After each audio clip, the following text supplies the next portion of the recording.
الحمد للہ رب العالمین والصلاة والسلام علی اشرف الانبیاء والمرسلین حبیب الہ العالمین مولانا ابی القاسم محمد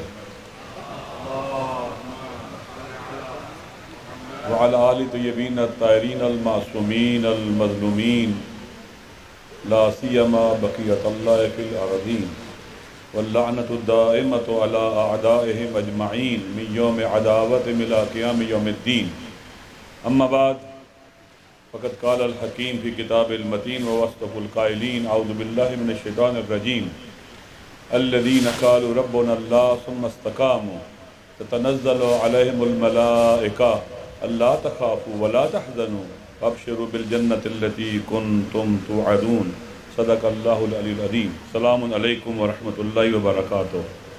خدا متعال کی بارگاہ میں دعا ہے کہ وہ ہماری اس مجلس کو، محفل کو، اجتماع کو اپنی عبادت قرار دے، اسے اپنے قرب کا وسیلہ بنا دے۔ وہ قادر مطلق اور فیاض مطلق ہے، اس کی بارگاہ میں دعا ہے کہ زبان پہ ایسے لفظ لانے کی توفیق بخشے جس میں اس کی رضا اور خوشنودی اور امام زمانہ کی تائید شامل ہے۔ ایک بار پھر سے اپنی زبانوں کو معطر کریں محمد والے محمد پہ درود بھیج کر۔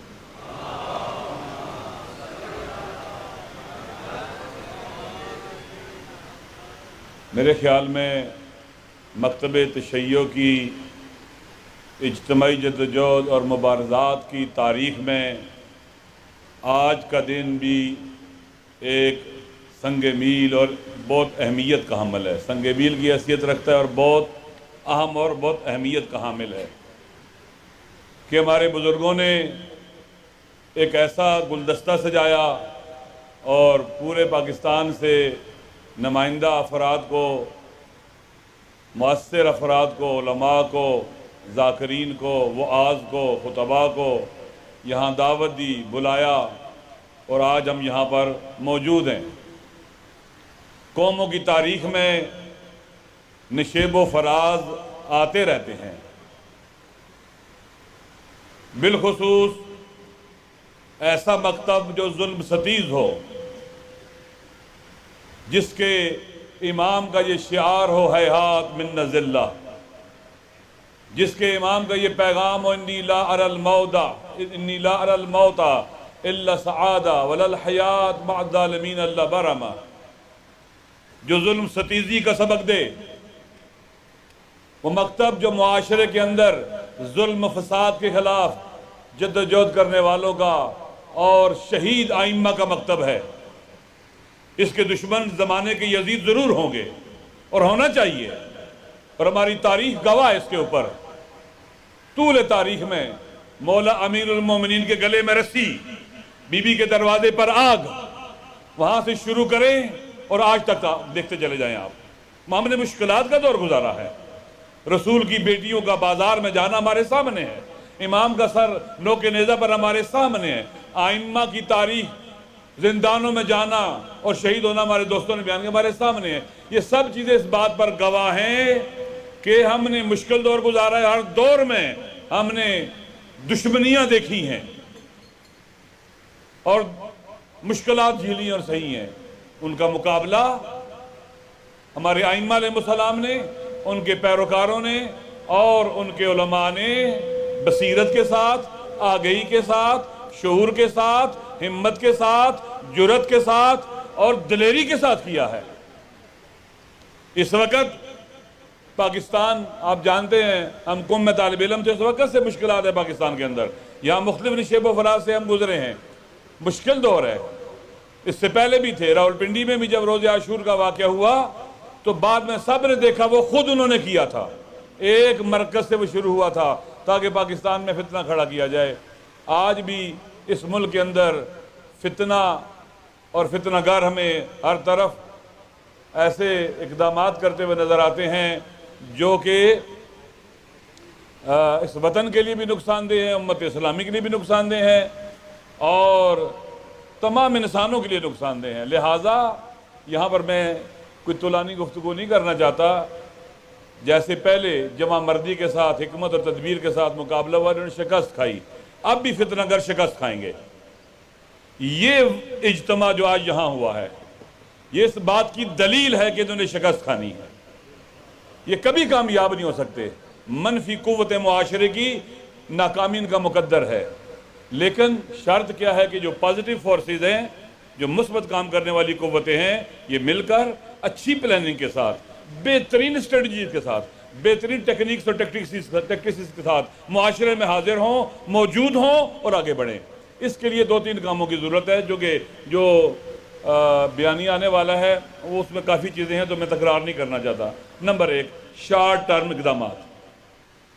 جیسے یہ اجتماع ہوا ہے، اسی طرح کے اجتماعات ہونے چاہیے شارٹ ٹرم، جس میں قومی یونٹی اور وحدت نظر آئے.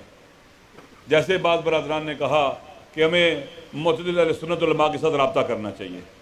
یہ باہر کی بات ہے. سب سے پہلے اپنا ہاؤس ان آرڈر کرنا. ہمیں بانیان مجالس سے رابطہ کرنا چاہیے. ہمیں ذاکرین اور خطباء سے رابطہ کرنا چاہیے. ہمیں عزاداروں کے ساتھ رابطہ کرنا چاہیے جو مؤثر ہیں. شیعہ مؤثر شخصیات سے رابطہ کرنا چاہیے. یہ مسلسل، یہ فوری اقدامات کرنے والے ہیں. ہمارے مظاہرے ہو رہے ہیں. ہماری طاقت کا دن محرم سفر، ہماری طاقت کا 20 سفر چیلم کا دن ہماری طاقت کا مظہر اور تجلی ہونی چاہیے. ہم نے 20 سفر کو جو چیلم سید الشہداء کا دن ہے ہم بھرپور طریقے سے منائیں. مرد و زن گھروں سے باہر نکلیں. جو اجتماعات میں ہمارے بینر لگیں وہ یونٹی کے اوپر ہوں، وحدت کے اوپر ہوں.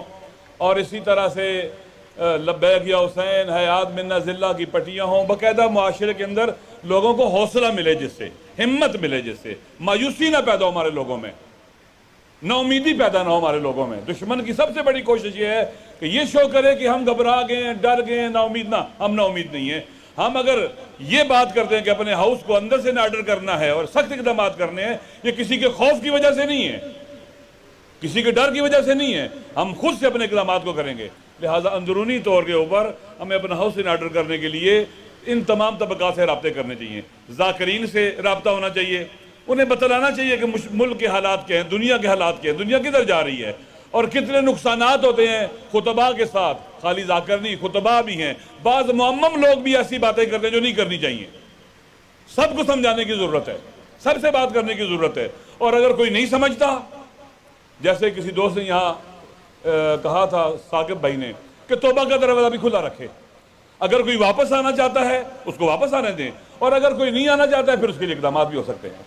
لہٰذا ذاکرین کے ساتھ، خطباء اور واعظین کے ساتھ ہمارے رابطے ہونے چاہیے، ضروری رابطے ہونے چاہیے. ان کو سمجھانا چاہیے ہمیں مسائل کو، مشکلات بتلانی چاہیے تاکہ ہم اس فتنے کو غالب آ سکے جو ہمارا دشمن کھڑا کر رہا ہے.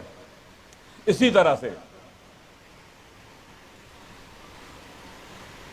اہل سنت کے ساتھ رابطہ بہت ضروری ہے.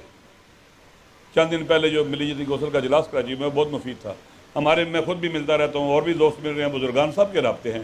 اس کو بہتر کیا جائے اور اس کو اچھا مفید بنایا جائے، نتیجہ بخش بنایا جائے. اس کے لیے مختلف اقدامات ہو سکتے ہیں. مل کر کانفرنسیں ہو سکتی ہیں، پریس کانفرنس ہو سکتی ہیں، ملاقاتیں ہو سکتی ہیں، عوام تک پیغام پہنچایا جا سکتا ہے. یہ فوری طور پر 20 سفر کا. پھر 12 ربیع الاول آ رہے ہیں. 12 ربیع الاول کو ہم شیعہ سنی یونٹی کے طور پر منائیں اور باقاعدہ قریب کریں لوگوں کو. پھر لانگ ٹرم اور مڈ ٹرم یہ ہے کہ ہمارے مدارس کے اندر، ہمارے اندر اچھے خطباء، واعظین، ذاکرین تربیت کیے جائیں. ان ذاکرین کی، خطباء اور واعظین کی تربیت کا بندوبست کیا جائے. باقاعدہ اس پر ہمیں توجہ دینی چاہیے، انویسٹمنٹ کرنی چاہیے. جتنی کر سکتے ہیں بہتر ہے، فائدہ ہے اس کا. تاکہ ممبر پر ایسے لوگ جائیں. میری چند دن پہلے ذاکرین سے بات ہوئی، مجھے وہ کہہ رہے تھے آپ ہمیں لکھ کے دیں 15 روزہ ماہانہ، ہمیں اخلاقی احادیث لکھ کے دیں، علماء کے واقعات لکھ کے دیں. جو ہم کہیں گے ہم اس کو بیان کریں گے، لوگوں تک پہنچائیں گے.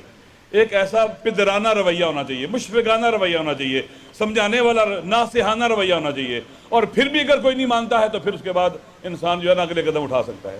لہٰذا یہ کام ہونا چاہیے مدارس کے اندر بھی کہ خطباء واعظین کی تربیت، باقاعدہ اس پر توجہ دیجیے. ذاکرین کی تربیت. مجھے یاد ایک زمانے میں ہمارے مدارس کے پڑھے ہوئے جو ذاکرین تھے، وہ بہت ان کی تبلیغی مجالس ہوتی تھی اور بہت اس کا اثر ہوتا تھا. خدا انہیں کی رحمت کرے، بہت سے دنیا سے چلے گئے ہیں. ممبر پر توجہ دینی چاہیے. اور لانگ ٹرم جو ہے باقاعدہ ہمارا مرکز تحقیقات ہونا چاہیے، جہاں پر بیٹھ کر ہم علمی حوالوں سے، جیسے قبلہ صاحب کہہ رہے تھے کہ ہمیں تحقیقی حوالوں سے، علمی حوالوں سے اپنا موقف بیان کرنا چاہیے. میڈیا کے اوپر توحید شیعہ مطرح ہونی چاہیے.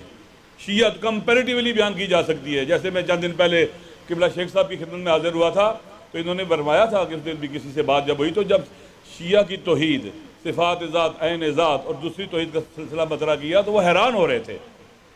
ہمیں اپنے کمپیریٹیولی جو ہے مقایسے چیزیں جو ہے نا اچھی حکمت تدبیر کے ساتھ، بغیر لڑائی جھگڑے کے، بغیر خدا نخواستہ کسی کی توہین کیے ہوئے، ہمیں ان چیزوں کو اپنے جتنا بھی ہمارا مکتب تشیع کے اصول دین ہے، فروع دین ہے، اخلاق آل محمد ہے، مناجات ہیں، دعائیں ہیں، یہ تمام چیزیں آج سوشل میڈیا کا دور ہے، لوگوں تک باتیں پہنچ سکتی ہیں، باقاعدہ یہ کام شروع ہونے چاہیے اور ان کو پھر وائرل بھی کیا جائے۔ آخری بات دیکھیں، جیسے سب دوستوں نے کہا کہ دشمن سوتا نہیں ہے، وہ غافل نہیں رہتا، وہ فرصت میں کمین میں بیٹھا رہتا ہے اور وار کرتا ہے۔ جیسے ابھی ہمارے تمام فقہا نے کہا کہ اہل سنت کے مسلمہ مقدسات کی توہین حرام ہے۔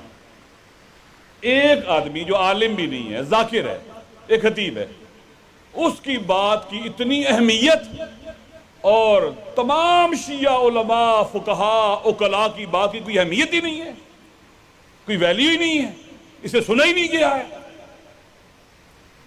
سننے کو تیار نہیں ہے۔ کم از کم ان کے عقلاء کو یہ بات سمجھانی چاہیے کہ بھائی ایک ہم صاحب آپ کے ساتھ ملتے ہیں، ہمارے فقہا کے فتاویٰ ہیں، تمام فقہا کے فتاویٰ ہیں۔ ایت اللہ سستانی حفظہ اللہ نے کہا سنی ہمارے بھائی نہیں، ہماری جان ہے۔ اس حد تک تمہارے لیے پیغام ہے۔ ایک بندے کی غلطی، دو کی غلطی، یہ تو نہیں ہو سکتا کہ آپ اس طرح سے پھر آ جائیں۔ بھائی ڈو مور نہیں ہوگا کہ ہم آپ کے مسلمہ مقدسات کی توہین کوئی بھی نہیں کرتا، ہمارے علماء میں سے کوئی نہیں کرتا، الحمدللہ سب کا فتویٰ ہے جائز نہیں ہے، حرام ہے، گناہ کبیرہ، اس طرح کی باتیں لکھی ہوئی ہیں، لیکن اس سے آگے نہ بڑھو۔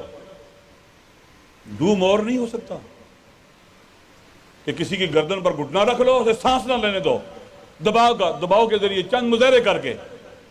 اس سے پہلے بھی بڑے مظاہرے دیکھے گئے ہیں اور ان مظاہروں سے تم کچھ بھی نہیں حاصل کر سکو گے۔ ہاں فتنہ کرو گے، ملک کو نقصان پہنچاؤ گے، خود کو بھی نقصان پہنچاؤ گے۔ لہٰذا ہمارے فقہا اور ہمارے علماء اور بزرگان دین نے جو ہمارے لیے خطوط اور لائن معین کیا، ہم اسی میں رہتے ہوئے آگے بڑھیں گے۔ سنی ہمارے بھائی ہیں، مل کے رہیں گے، آپ کے جذبات کا احساس کرتے ہیں، ہم آپ کا خیال رکھتے ہیں، لہٰذا آپ بھی ہمارے جذبات کا خیال اور احساس رکھیں۔ آپ بھی اہل بیت دشمنوں کے بارے میں اس طرح کی بات نہ کریں کہ ان کو آپ صحابی بنا دیں اور پھر کہیں جناب اللہ ان کا احترام آپ پر واجب ہو گیا ہے۔ یہ نہیں ہو سکتا ہے۔